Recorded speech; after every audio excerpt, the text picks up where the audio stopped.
Hi, my name's Eric, welcome back to my channel. Let's talk about Ellie Goulding. She just released her brand new album, Brightest Blue, and I am here to give it my first reaction and to break down the album's lyrics. I'm only going to be reacting to Side A, which is 13 tracks that are, to my understanding, their own self-contained story, and not to Side B, Ego, which is mostly previously released songs, so if you'd like me to react to Side B, let me know. Before I dive in, let me know in the comments down below what your favorite Ellie Goulding song is. Check the description box for a link to a list of nonprofits you can donate to. Please subscribe to be here when I post new videos every week and hit the bell icon to be notified when my videos go live. Without further ado, track number 1 is appropriately titled Start, featuring Serpent with Feet. Definitely sounds like a Serpent with Feet track. I was hurt when I was younger.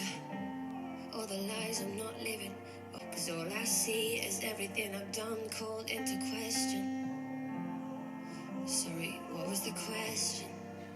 And you can't even begin to understand the magic she had before you killed her. I like how the crowd fades like a memory.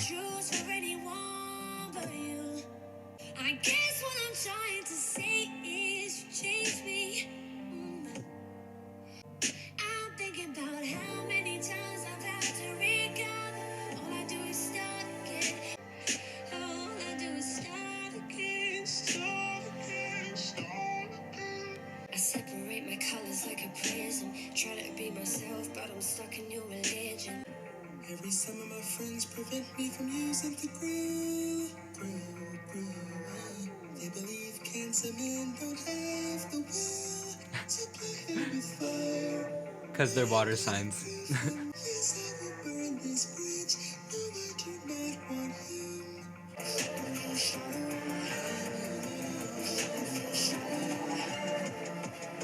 Ooh.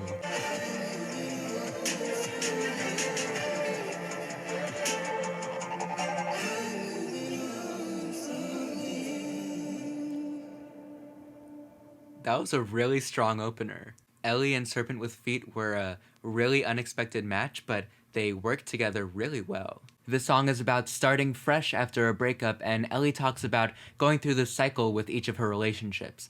Break up, heal, try again. But this person and this relationship and this breakup were so bad that she doesn't just need a new start, she needs a reinvention. She needs to assert herself. A way that she conveys this is that she starts the first verse by talking about herself in the first person before suddenly switching to the third person when she says, "You can't even begin to understand the magic she had before you killed her." So she's separating her current self from her past self that this troubled relationship effectively destroyed. She also represents this shattering of her identity through the image of the prism on the second verse, where the splitting colors represent the different parts of her personality that she has broken off from each other as a way of coping. Serpent with Feet talks on the bridge about playing with fire and burning bridges, so we have these images of destruction and renewal, and of starting from scratch. So it seems like Ellie is going to stay in this place of empowerment on track number 2, Power.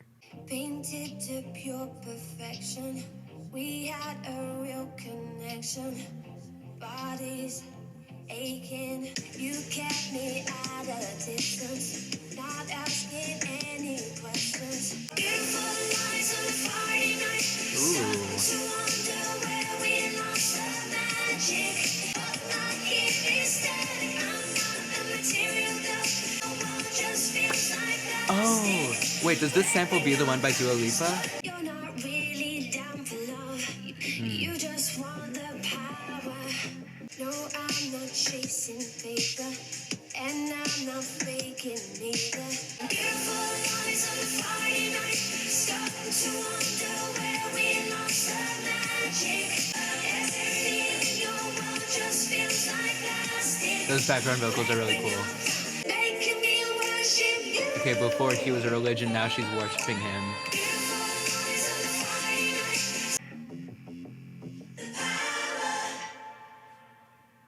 Okay, it feels like a nice middle ground between where she was early in her career with a very synth-heavy sound and her more recent sparse hip-hop influenced sound. It has that drama and that sort of 80s nostalgia, but it definitely feels up to date. Okay, so what Ellie's doing here is she started the album from a very general place, giving an overview of the situation, and now she's diving into the specifics of this relationship. And as with many of the other pop albums I've talked about before on my channel, the problem in this relationship was a power imbalance. We started out on the first verse with her talking about the good in the relationship, which was the physical aspect of it. So we have bodies and fingers and flesh and skin, and she says that that's where the real connection exists. And then she switches on the chorus to talking about a different set of textures. We have static and plastic and a crown. So we have these materials of wealth and luxury, but also of media and technology and of the artificial. So it feels like the second set of images on the chorus is talking about their public and professional life, fame and fortune. And she says she's not a material girl, this just isn't for her. So the problem is that the partner wants power personally by keeping her at an arm's length and not letting her in beyond a physical level, and publicly through this status and wealth. Track number 3 is How Deep Is Too Deep. I'm running out of moves, so I keep it undone. You like me in the mess, cause I always come back to you. You cast me in your thriller just to cut the scene out. So in all the seas just to bring me a drown. She has to perform for him. Cause I've been holding it down, waiting for the blood to rise. For you, but How deep is too deep? Okay, little reverse drop there. I anticipate a bigger drop later, but that was cool. stumble in your dreams, but I know you don't want me to.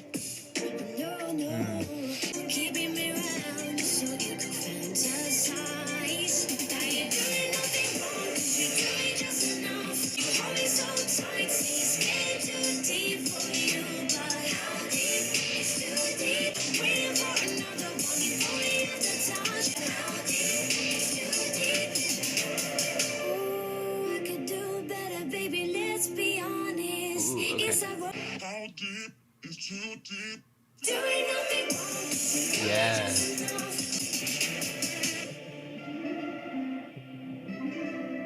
Ooh, I love that detail.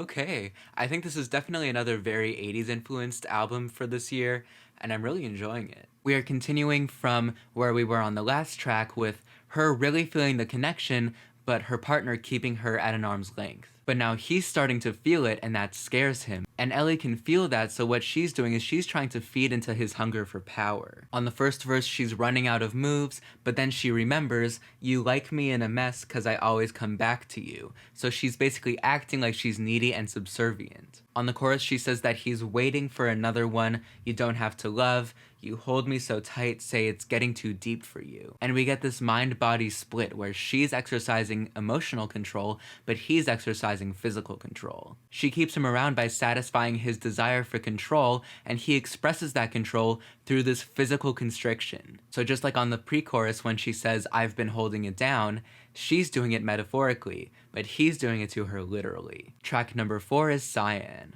I only knew I would be the strongest version of what I was first given.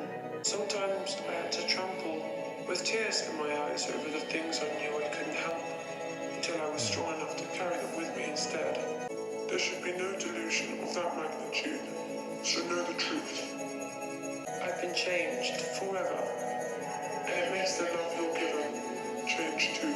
Very interesting. Okay, wasn't expecting like a distorted spoken word interlude. Very cool. Here, Ellie is basically moving from denial to acceptance. She said she used to trample over her problems with tears in her eyes so she would get over it and not look at it clearly. Now she's strong enough to carry these problems with her. She's growing and developing the ability to actually confront her issues and cope with them. And that tracks a reversal in her relationship with love as well. She opened the song by saying, I would be the strongest version of what I was first given, meaning love. So basically she used to be needy. She would base her identity around other people's treatment of her. And at the end of the song she says, I have been changed forever, and it makes the love you're given change too. Now that she can deal with her problems, her trauma, she can express love authentically. What exactly that entails, maybe we'll find out on track number 5, Love I'm Given. I'm alive. I know my heart is beating, but my head's in the sky. Deer in headlights, I know it's wrong. I love the drama. Tore myself to pieces, had to put on a show. You put me back together and it feels like home. But I can change. And maybe I'm paying for the things I've done. And maybe I'm paying for the ones I've done. Turning the page on my indecision. But I've been changing the love I'm giving. Okay, Still on fire. so she's moving on and growing. Trying to climb higher and higher. And I'm trying to make the most of my mistakes.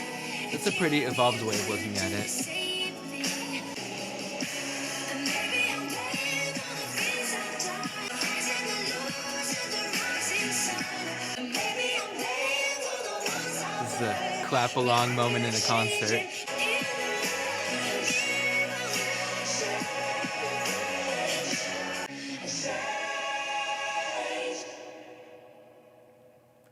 Okay, had some gospel influence there, which makes sense with her prior references to religion, right? One of the ways she's talked about this power dynamic is that she feels like she has been in his religion. She has been a follower, a worshiper of him. So now that's reversed, right? We have this gospel sound, this sound of praise, but it's directed at herself. She says, I'm going to change for the better, I'm going to turn this love inward, and that's what she's exalting, not him. Another way that she depicts her past self as powerless is through the image of a deer in the headlights. A mesmerized, frail little thing. And she gives us another bit of insight into why on the opener she felt like she had been deconstructed and reconstructed by this heartbreak. She says on the first verse, I tore myself to pieces, had to put on a show, you put me back together. Again, it's this performance. She had to perform the role of this subservient partner for this power-hungry ex. So what she had to do was chip away at the parts of herself that were strong and let him mold her. She also conveys this on the second verse by bringing back the image of fire. She says that she is still on fire. This relationship burned her. It destroyed her. And she is still burning, but she's going to channel that passion like a phoenix to rise. I still think she has some work to do emotionally because on the chorus she wonders if this pain that she's going through is punishment, sort of like in a karmic or like a religious sort of way, like she has sinned and this is her hell. And hopefully she'll come to the conclusion later, based on what we know so far, that no, this isn't punishment, it was just a bad relationship. Track number 6 is New Heights. All this time I felt I needed you by my side. But she doesn't. If we've taken all my weapons from me, I found myself powerless with you. How to stay excited. Your love will always be my validation. Floating permanent vacation to show out the sky. Reaching these new heights. Okay. Without someone. Sort of feels like Blue Eyed Soul, but like a 2020 version. Something much deeper inside. There we go. Find someone to lose myself with, but I'm not lying. I like those strings. Ooh.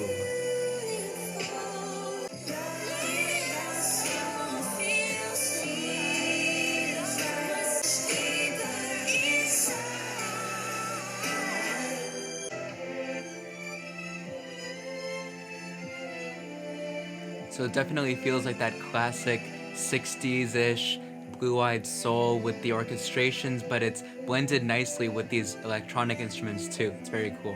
Definitely both a nostalgic and forward-thinking album. Ellie brings back the war language and the drinking from the first track and says how she felt powerless with her partner. It seems like she cuts between talking about her current and past self, sort of in the same way that she talked about the scattered light of a prism earlier. So the verses are her giving us more insight into the relationship, and the chorus is how she's doing now post-breakup. Basically, she's replaced this need for someone else's love with self-love. Before she was worried that she was in too deep, but now she realizes that this love is deeper. But she also does some unpacking of why she accepted this type of love and this unequal power dynamic. She says that she developed a smoking problem and a drinking problem, and she describes this on the first verse as floating in a permanent vacation, and then on the second verse as losing herself and falling. All of this has to do with losing control and losing her grip. So if she sought out this type of feeling of losing control and said it was like a vacation to her, then it would make sense that she was enticed by a relationship that would take her power away. Track number 7 is Ode to Myself. Pain spilling, blue blood.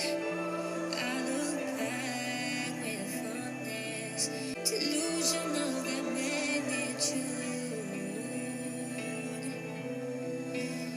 Oh, okay, that's a repeated line Did it there. for you, did it for you. Swap places with you, did it for you. It was always for you, just kidding for you. So this song or interlude links back to an earlier track with the phrase delusion of that magnitude. So basically what she's saying is that she played herself by allowing herself to be mistreated in this relationship. And then she launches into this mantra, I did it for you, it was always for you, was killing for you, swap places with you. Who was she killing? For legal purposes, let's assume that it was metaphorical. It could refer to parts of herself that she killed to please this partner. It could just be the amount of care she had for him. And the swapping places idea feels like she's saying that he overtook her sense of identity, just like she said earlier on the opener that heartbreak caused her to destroy and rebuild herself.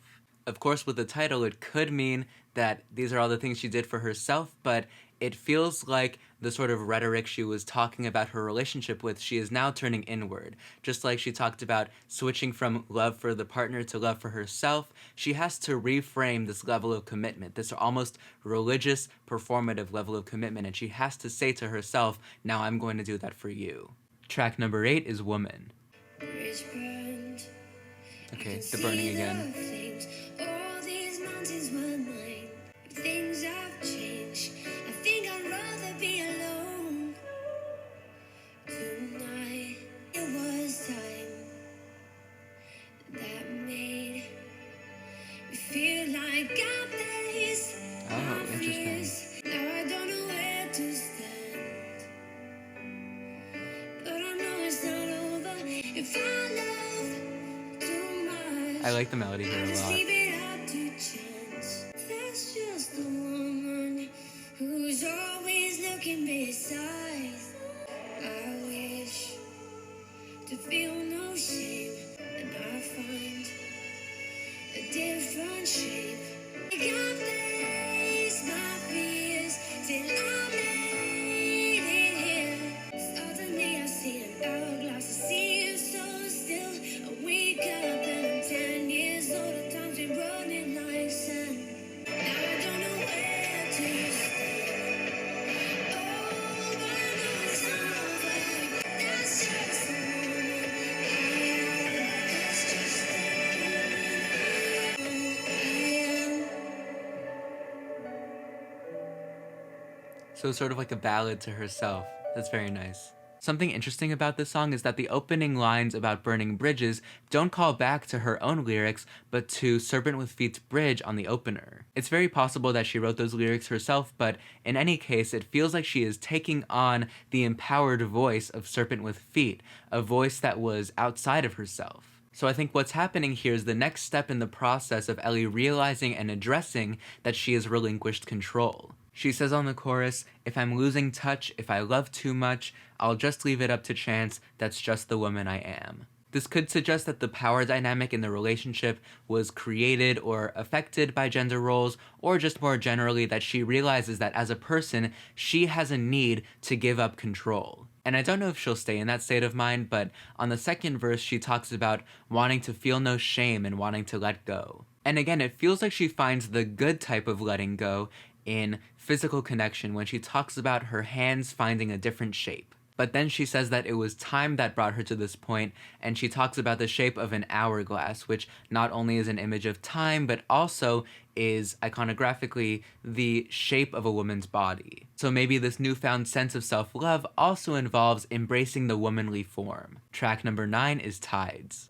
Left me with some kind of taste. I saw you once on the sidewalk. We started out in the same place. Ooh. Okay. I wanted more than your shape. You gave me reason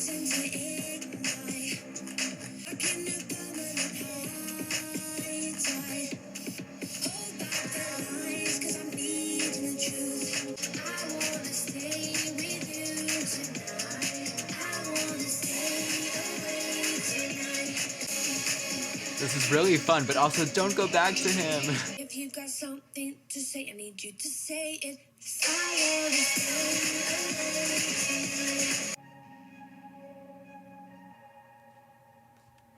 That was really unexpectedly euphoric and fun. Definitely an overpouring of desire and the thrill of probably making a mistake. So we're at a climactic point in the album, and it feels like she changed her mind. On Woman, it seems like she was content with self-love, but now she wants an actual physical encounter. It sounds like she had a chance run-in with her ex, and that now she is giving into this strong connection that she feels to him. She talks about being stuck in a permanent high tide. This wave of desire is building and building and needs to be released. It needs to come crashing down. She says, "Hold back the lies 'cause I'm needing the truth. I wait for the sun like I'm ready to bloom." She wants to drop the act and open up physically and emotionally, which leads her to say on the chorus, "I want to stay awake tonight. I want to go against the tide." She wants to stop holding back and she's ready to let go. I guess we'll see if that's a good thing on track number 10, Wine Drunk. You know me so well. Even the person I pretend to be. You hurt me so well. You hurt me so well. Even the person I pretend to be. The production is just so cool.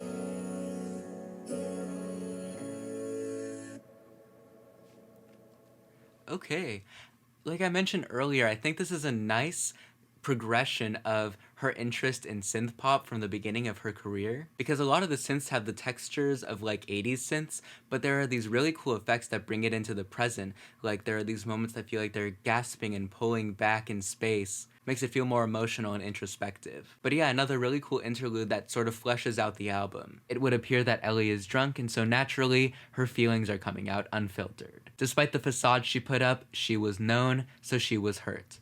That's the whole idea of vulnerability. Pretty straightforward. Track number 11 is Bleach. Started as a fleeting thing, now you're all that I can stomach. Don't understand how I ended up being so low. Didn't know you anything, now I'm paying for my exit. What would it take to please you? What would it take to undo? Stuck to me like a tattoo. Now baby need to leave you glorified. Lying in 1,000 flames, but I still tell you that I'm okay. Please, but you don't know you're always honest.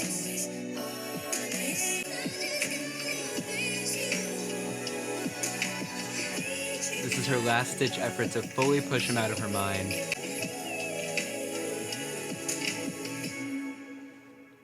Okay. So it seems like we're still in a place where Ellie is trying to get over her ex, and she says on the first verse, "Don't understand how I ended up being so low.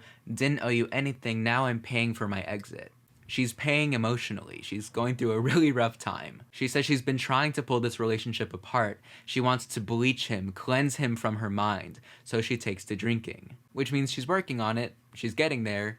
Maybe not the best way, but... And I really like this line on the outro. She says, "Bleach you like a bone in a brook." She's had these images of violence throughout the album, and so now we have this implicit scenario of her killing him and chucking his body in a river and letting the water wash away any evidence of their love. But again, for legal reasons, purely hypothetical. Track number 12 is Flux. Remember me in a simple way, not what I did or said. Yeah, I stole from myself just to make you complete. I don't think you're still in love with the idea of loving you. It's a state of flux. Just keep holding on. Would you be taking me higher? Would we be living as liars? I should be counting my blessings, staying safe in confusion. Keep steering the ship through the dark and the stormy seas. It's a state of flux. I just keep holding on. Would you be taking me higher? Would we be living as liars? It's a state of flux. I just keep holding on. Ellie's anger has dissipated to reveal the sadness and regret underneath. Even if the relationship was fake and forced, she still felt a connection, and she can't help but wonder what her life would be like if her ex were still around. She says on the chorus, "I'm still in love with the idea of loving you. It's a state of flux, but it's not enough." Her life is in flux, it's changing. She just lost this person who she spent all of her time with and who was so formative to her identity. But flux, instability, is what defined the relationship too. She says she felt safe in confusion, and that was part of her lack of control. She never felt secure in the relationship. And that was comfortable because she knew she couldn't hold on, so she didn't need to. So maybe she, just like her partner, had this discomfort with a committed long-term relationship. The final track, track number 13, is the title track, Brightest Blue.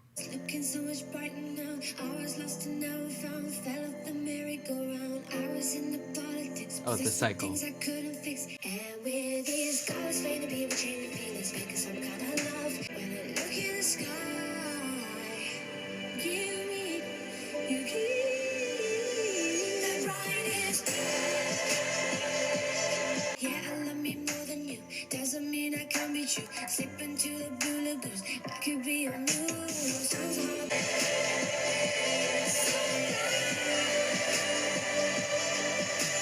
I finally see you're my greatest revelation.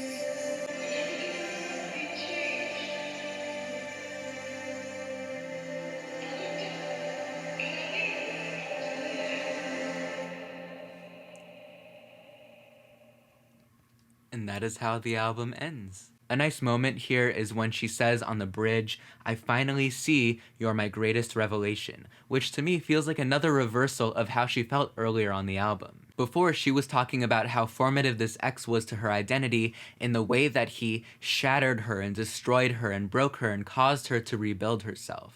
But now she's saying, "I actually changed for the better." And I hesitate to attribute her personal growth to her jerk of an ex, but I think that's kind of what she's going for here. The tide she talked about earlier has settled, and now she says on the second verse that the seas are calm. She also talked earlier about not being able to see the sky and about being constrained. And to me, the blue is the horizon, the open sky and sea meeting, complete freedom with her future ahead of her. Overall, I really enjoyed this album. I think it was a great progression in her sound. I think the lyrics were tied nicely together with the themes of religion and power and with these fire and water motifs. I think Ellie's vocals had a lot of room to shine here, and the production was just so great. I really, really enjoyed it. There were so many details, a lot of great things to hear on re-listen. She really kept the energy up over the whole album. There wasn't a dull moment. And she used the interludes really well to transition between segments of the story, but also to expand the sonic palette of this album with some weirder musical ideas. In terms of highlights, I think Start, How Deep Is Too Deep, and Tides probably are the tracks I'm going to return to the most. Yeah, that was a really fun listen. I look forward to seeing what Ellie Goulding does next. Please let me know in the comments down below what music you'd like to see me react to, or if there are any other topics you'd like to see me cover on my channel. Check the description for that link to a list of nonprofits. Please subscribe to be here when I post new videos every week. Thank you so much for being here. I hope you are staying safe and healthy, and until next time, that's it.